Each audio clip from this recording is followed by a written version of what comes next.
BCom part second, subject ABST, lesson standard costing. पिछली class में अपन ने क्वेश्चन नंबर 22 तक कर लिया था। इस क्लास में अपन क्वेश्चन नंबर 23 कर रहे हैं।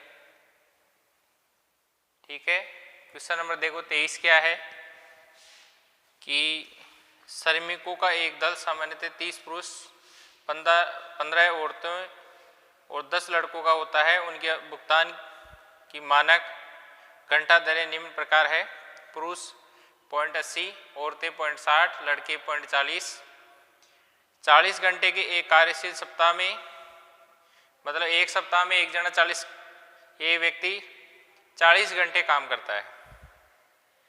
दल से 2000 इकाइयों के उत्पादन की आशा की जाती है। ये आउटपुट है, एक स्टैंडर्ड का आउटपुट है ये, ठीक है ना, स्टैंडर्ड का आउटपुट है। उसके बाद में आगे लिखा हुआ एक विशेष सप्ताह में समूह में 40 पुरुष है, 10 औरतें, 5 लड़के थे। वास्तविक भुगतान की पारिश्रमिक क्रमशः 0.70, 0.65, 0.30 दर्शित थे।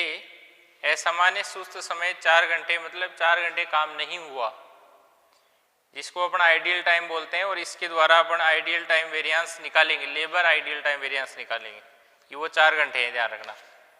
तथा 1600 इकाइयों का उत्पादित की गई थी। ये एक्चुअल का आउटपुट है, 1600 इकाइयाँ। श्रम विचरणों की गणना कीजिए। देखिए इसके अंदर पुरुष को अपन मैन लिख देंगे इंग्लिश में, औरतों को वुमेन और लड़कों को लिख देंगे अपन बॉयज। दूसरी बात, ये क्वेश्चन नंबर जो 23 है वो क्वेश्चन नंबर 21 की तरह है सेम, क्योंकि क्वेश्चन नंबर 21 में भी ऐसे ही था, सेम ही, बस कुछ राशियां चेंज हुई है, बाकी उसी टाइप का क्वेश्चन है। मतलब 21 आता है तो आपको 23 भी आता है, ये समझ लेना, है ना, बिल्कुल सेम है, कोई दिक्कत नहीं। चलिए फिर भी एक बार अपन इसको देख लेते हैं।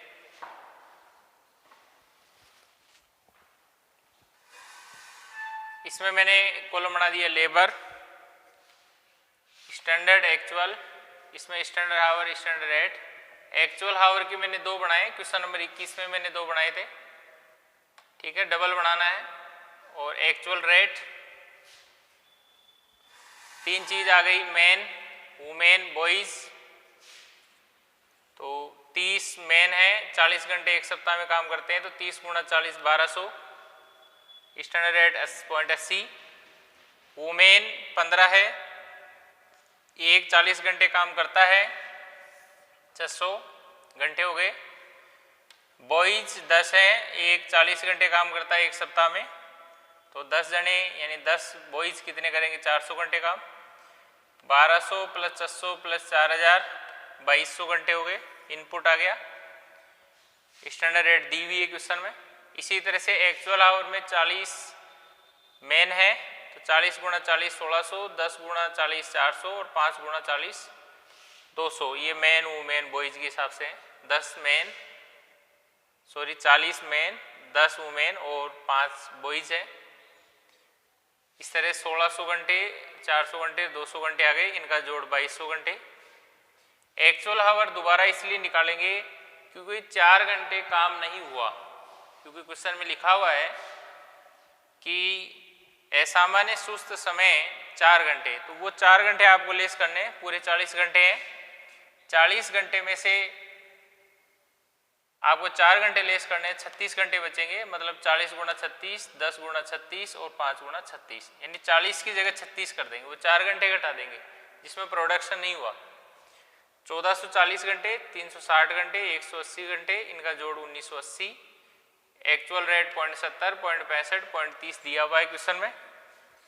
आउटपुट आपके 2000 है, लॉस 200 लिख देना, इसका आउटपुट 1600, सेम ही मानेंगे, 800 डिफरेंस। ये 1980 और 1680 में 380 का डिफरेंस। इस तरह से टेबल कंप्लीट कर देंगे। फिर जो मैंने सर्किल बना रखा है उनको यूज करना है। इसमें ये तो फिर भी काम में आएंगे, 1600, 400, 200, लेकिन ये नहीं आएगा ना नीचे का, इसका ये नीचे वाला ये आएगा काम में अपना ना। दूसरी बात, आपको सबको पता है कि इनपुट से RSH निकालेंगे और आउटपुट से अपन SH निकालेंगे, स्टैंडर्ड आवर, उसमें ये काम में आएंगे, है ना, ध्यान रखना। इनपुट से RSH और आउटपुट से SH निकालेंगे, तो calculation of RSH man women boys, देखिए कैसे निकालेंगे, 1200 भाग 2200 गुणा 1980, फिर 600 बटा 2200 गुणा 1980, 400 बटा 2200 गुणा 1980। इस तरह से ये अपना RSH 1080, 540 और 360 आ जाएगा। कैलकुलेशन ऑफ SH ये आउटपुट से निकालेंगे, तो 1200 बटा 2000 गुणा 1600, 600 बटा 2000 गुणा 1600, 400 बटा 2000 गुणा 1600, इस तरह से करेंगे तो SH 960, 480 और 320 आ जाएगा। ठीक है। इसके बाद में लेबर आइडियल टाइम वेरिएंस का सूत्र होता है एक्चुअल पर्सन गुणा आइडियल टाइम गुणा स्टैंडर्ड रेट। तो एक्चुअल पर्सन देखिए, एक्चुअल पर्सन है 40, 10 और 5, 40, 10, 5। आइडियल टाइम 4 घंटे खराब हुआ है। स्टैंडर्ड रेट देखिए 0.80, 0.60, 0.40, 0.80, 0.60, 0.40, 128, 24, 8, इनका टोटल 160। और लेबर आइडियल टाइम वेरिएंस हमेशा एडवर्स में माना जाता है, क्योंकि इसमें नुकसान होता है, क्योंकि प्रोडक्शन नहीं होगा तो मजदूरी तो देनी पड़ेगी, इस तरह से फर्म या कंपनी को लॉस है। तो 128 प्लस 24 प्लस 8 160 हो गए ए adverse. Labour ideal time variance हमेशा एडवर्स में ही आएगा। एक इस नोट का आप ध्यान रखें कि लेबर एफिशिएंसी वेरिएंस व लेबर मिक्स वेरिएंस की गणना करते समय एक्चुअल हावर जो है, एक्चुअल हावर 2 है मेरे सामने, है ना। एक्चुअल हावर क्रम से 1440, 360, 180 घंटे लेंगे, यानी ये वाले 1440, 360, 180 घंटे लेंगे लेबर एफिशिएंसी वेरिएंस, और लेबर मिक्स वेरिएंस में एक्चुअल हावर ये लेंगे, ये ध्यान रखना। फिर भी यदि आपको पता नहीं रहे तो मैं आपको यहाँ इसके लिए विशेष तौर से और लिख देता हूँ, लेबर, एक मिनट, लेबर एफिशिएंसी वेरिएंस और लेबर मिक्स वेरिएंस में ये काम में लेना है। तो फिर कौन कौन सा बच गया, ये तो हो ही गया। लेबर कॉस्ट वेरिएंस में एक्चुअल आवर आ रहा है क्या, ठीक है, labour cost variance, labour rate variance में एक्चुअल आवर आ रहा है, labour rate variance, labour efficiency में तो ये लेना ही है, लेबर मिक्स में भी लेना है। लेबर यील्ड वेरिएंस में एक्चुअल आवर नहीं आ रहा है, उसमें है ही नहीं एक्चुअल आवर, है ना, उसमें स्टैंडर्ड आवर और RSH है। तो लेबर कॉस्ट वेरिएंस और लेबर रेट वेरिएंस में तो ये वाला काम में लेना है 1600, 400, 200, और लेबर एफिशिएंसी और लेबर मिक्स वेरिएंस में ये काम में लेना है, ठीक है ना। चलिए आगे अपन कंटिन्यू देखते हैं। लेबर कॉस्ट वेरिएंस का सूत्र होता है स्टैंडर्ड हावर गुणा स्टैंडर्ड रेट माइनस एक्चुअल हावर गुणा एक्चुअल रेट। तो स्टैंडर्ड हावर आप ये नया वाला लें 960, 480, 320, ये वाला लें आप। इसमें स्टैंडर्ड रेट 0.80, 0.60, 0.40 लेंगे आप, ठीक है। एक्चुअल हावर आप कौन सा लेंगे, एक्चुअल हावर ये वाला, लेबर कॉस्ट वेरिएंस में ये वाला लेना है ना, लिखा हुआ है यहाँ पर, लिख दिया मैंने 1600, 400, 200, 1600, 400, 200। एक्चुअल रेट ये है ही अपनी 0.70, 0.65, 0.30, 0.70, 0.65, 0.30। कैलकुलेशन करेंगे 352A, 28F, 68F, तीनों का एक जगह टोटल करेंगे 256A बचेगा। तो लेबर कॉस्ट वेरिएंस आ गया 256A, ठीक है। अब आगे आ जाइए, लेबर रेट वेरिएंस का सूत्र है एक्चुअल आवर गुणा स्टैंडर्ड रेट माइनस एक्चुअल हावर गुणा एक्चुअल रेट। तो एक्चुअल हावर लेबर रेट वेरिएंस में कौन सा लेंगे, ये वाला, है ना, 1600, 400, 200, 1600, 400, 200। स्टैंडर्ड रेट आपको पता ही, ये ले लेंगे। एक्चुअल आवर फिर ये लेंगे 1600, 400, 200, और actual rate 0.70, 0.65, 0.30।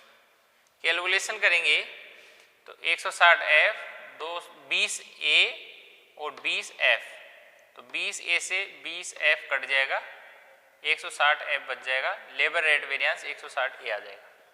Next, labour efficiency variance का सूत्र है स्टैंडर्ड हावर गुणा स्टैंडर्ड रेट माइनस एक्चुअल हावर गुणा स्टैंडर्ड रेट। तो देखिए एक्चुअल हावर लेबर एफिशिएंसी वेरिएंस में ये वाला आएगा, लेबर एफिशिएंसी वेरिएंस में एक्चुअल आवर ये आएगा, यानी 1440, 360, 180, 1440, 360, 180 स्टैंडर्ड रेट जो दी हुई वो आ जाएगी।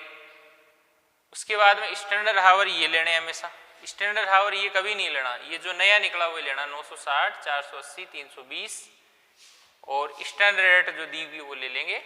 कैलकुलेशन करेंगे 384A, 72F और 56F, तीनों का एक जगह टोटल करेंगे 256A। लेबर एफिशिएंसी वेरिएंस कितना आ गया? 256A। ठीक है, नेक्स्ट आगे अपन देखते हैं लेबर मिक्स वेरिएंस, RSH गुणा SR माइनस AH गुणा SR। तो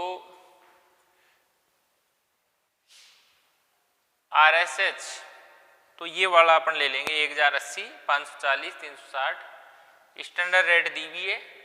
एक्चुअल हावर कौन से लेने हैं? लेबर मिक्स वेरिएंस में ये वाला लेना आपको, लेबर मिक्स वेरिएंस में। ठीक है, 1440, 360, 180 और स्टैंडर्ड रेट इसके अंदर कौन सी लेंगे? जो दी हुई है वही लेंगे, है ना, 0.80, 0.60, 0.40। कैलकुलेशन अपन इसमें करेंगे 288A, 108F, 72F, तीनों का एक जगह करेंगे 108A बचेगा। लेबर मिक्स वेरिएंस 108A यानी adverse. Last labour rate efficiency variance या लेबर यील्ड वेरिएंस का फॉर्मूला है स्टैंडर्ड हावर गुणा स्टैंडर्ड रेट माइनस RSH गुणा SR। तो RSH तो ये ले लेंगे अपन 1080, 540, 360। ठीक है, और SR स्टैंडर्ड रेट ये दी हुई है टेबल में वो ले लेंगे, इसमें भी SR स्टैंडर्ड रेट ये ले लेंगे टेबल में जो दी हुई है। और स्टैंडर्ड हावर जो लेंगे ये जो नया निकला है 960, 480, 320 ये वाला ले लेंगे 960, 480, 320। कैलकुलेशन करेंगे 96A, 36A और 16A, सब A में है, तीनों जुड़ के 148A हो जाएगा। लेबर रेट एफिशिएंसी वेरिएंस या लेबर यील्ड वेरिएंस 148A आ जाएगा। ठीक है, लास्ट में आप वेरिफिकेशन भी कर सकते हैं, क्या करना ही है। ठीक है ना, वेरिफिकेशन। और अब जो छोटे छोटे क्वेश्चन कुछ रह गए हैं उनको भी अपन कर लेते हैं, क्योंकि कई बार एग्जाम में ऐसा होता है कि 10 नंबर का तो प्रैक्टिकल आ जाता है और 10 नंबर का उसमें कोई थ्योरी भी दे देता है। तो एक बार उनको भी अपन देख लेते हैं, क्योंकि 20 नंबर का जो क्वेश्चन होता है उसका कई बार दो पार्ट बांट दिए जाते हैं, A और B। तो A में प्रैक्टिकल आ जाता है यानी, और एक भाग में थ्योरी आ जाता है। ठीक है ना, तो उनको भी एक बार देख लेते हैं अपन, ताकि अपना चैप्टर फिर फिनिश हो जाएगा, कंप्लीट हो जाएगा। और फिर भी यदि कोई बात समझ में नहीं आ रही है तो इस बोर्ड की फ़ोटो आपको PDF जो ऑप्शन है ऐप्स में उसमें मिल जाएगी, वहाँ से आप आराम से लिख सकते हैं। और पहले लिख लो एक बार, है ना, ऐप में देख के नोटबुक में, और क्वेश्चन को ढंग से रीड कर लो और फिर जो मैं बोल रहा हूँ उसको समझ लीजिए। और आप भी एक बार बिना देखे क्वेश्चन को करके देखें, जब भी आपको आएगा। ठीक है ना, और अभी भी कोई एग्जाम्पल रह गए हैं उनको आप करें। ठीक है, और मेरा तो प्रयास यही है कि सबके इस चैप्टर में से 20 मार्क्स ही आनी चाहिए, क्योंकि मैं तो किसी प्रकार का ऐसा क्वेश्चन नहीं छोड़ूंगा जो मतलब पेंडिंग रहे, मैं सब करा रहा हूँ आपको। और एग्जाम्पल्स भी आप सभी करें, कुछ जो मुझे स्पेशल लग रहा है मैं खुद करवाऊँगा, बाकी आपको खुद करने। ठीक है, तो आप इसकी तैयारी बढ़िया करें तरीके से, है ना, क्योंकि ये चैप्टर फिर आपके अगले साल BCom फाइनल में जो बिजनेस बस्टिंग EFM में एक बुक आएगी उसके अंदर भी ये चैप्टर आएगा। तो आप ये नहीं समझें कि ये इस चैप्टर से पीछा अभी छूट जाएगा ना, अगली साल फिर आएगा ये चैप्टर। तो पढ़ना है, इस साल पढ़ो चाहे अगली साल पढ़ो, इस साल पढ़ोगे तो 2 साल काम में आएगा, इस साल भी आएगा अगली साल भी आएगा ना। तो अपन 20 नंबर नहीं 40 नंबर की तैयारी कर रहे हैं। ठीक है, ओके।